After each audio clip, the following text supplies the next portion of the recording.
Machines, they kind of have souls themselves too.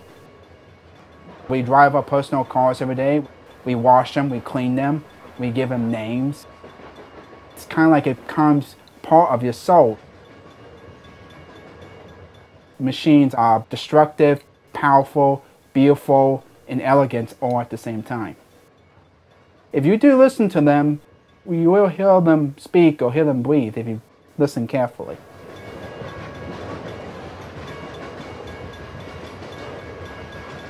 I know I said that I was born with Thomas the Tank Engine in my hands.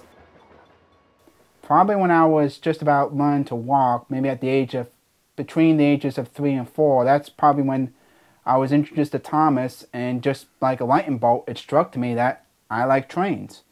And ever since then, I just began to study them and draw them, and try to capture them both in the machine and the soul of what they produce.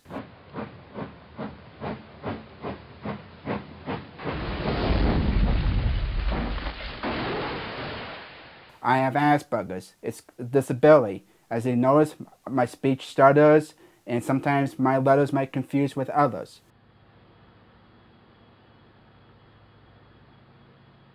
When I was younger, I couldn't even talk to you. I'll stutter, I'll panic, I'll freeze.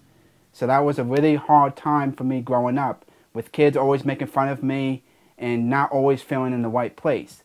But when I came up to Alaska, everyone was much friendlier, everyone always willing to help you out, so I felt like I was at peace up here.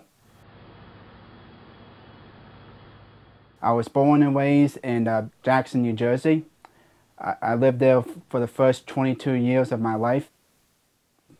It's hard to describe, but I just was always feel cramped in, because Jersey, if you look at the size of it, Jersey's this small, and it's got more people than the state could handle. And when we look at Alaska, which is so big you can't even put it in the woods, there's more land than people. In fact, you can take the whole state of Jersey and put it in the Brooks Range and no one will ever know it's there. Basically, so this is my home, like I said. Just a little garage, and this around us is paradise. The house straight up ahead, that's where my aunt lives, and she too is an artist. You can't quite see it, but just past the little outhouse is another house up there, which is called the tree house. This right here is my whole room.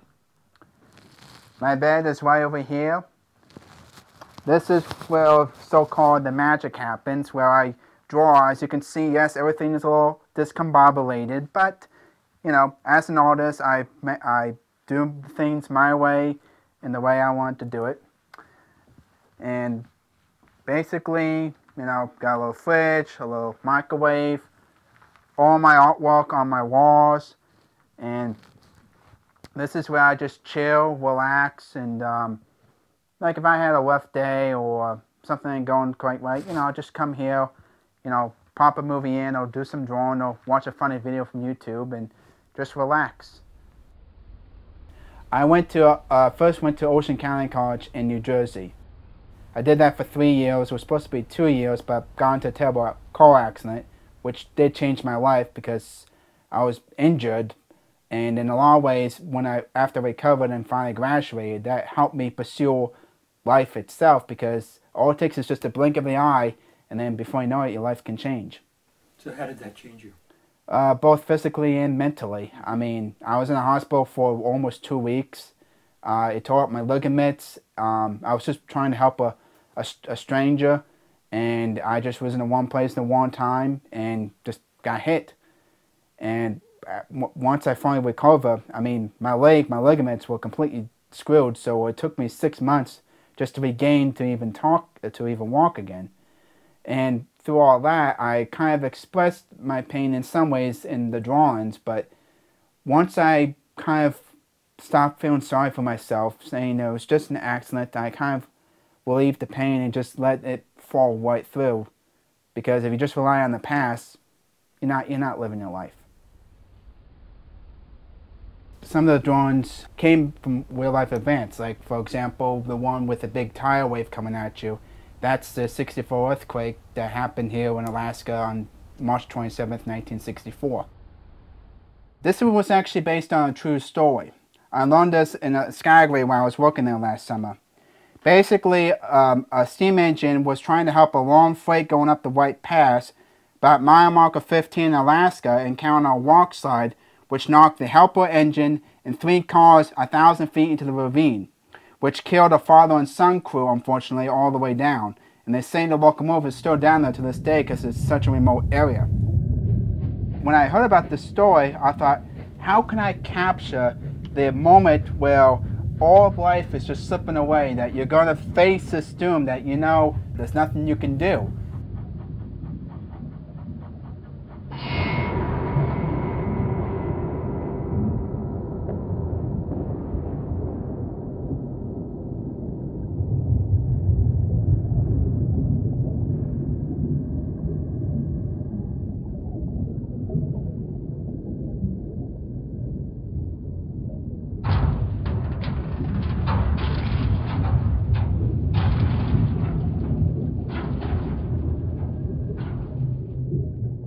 He was our first kid.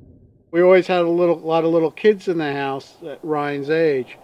So we could see, you know, as they grew up from 6 months old to a year old, Ryan was always just a little bit different, a little bit into his own headspace, and sometimes a little bit behind the rest of them as far as, you know, social skills and getting along. And it was a little bit of a concern to us, but he was a sweet kid. Was a little bit fussy, but we kind of got used to him that way.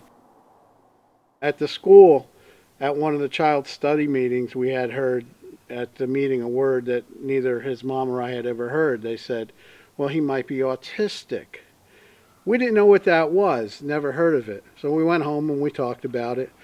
And we decided, they said he was artistic. So we bought him some pencils and crayons and told him to go draw. And he went into his room and he started drawing, and he never stopped. He's still in his room drawing most of the time. I originally started with simple contour lines. I just kind of felt empty, and I felt that's how the world was. It was just a pure black void of black and white where there's just no color. But when I did come up to Alaska, when I did learn how colorful and beautiful the world really was, I then spiced up to my artwork, as you can see, which I'm currently working here right now. The two differences, as you can see, between this one and this one is empty and asking for help. I need something to inspire me to, well, I know where I'm going in life. I know I can see the world a whole different perspective, and my drawings and everything would be even more brighter, more experience, and this would be another adventure.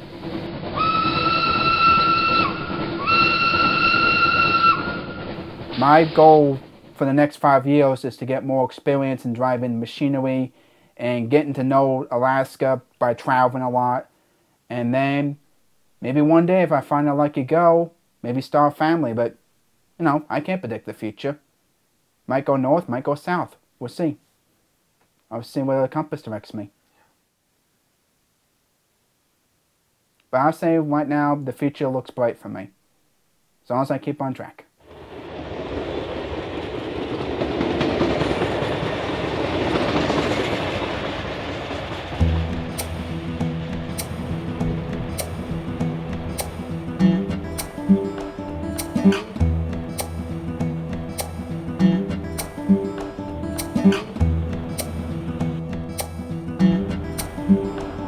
No.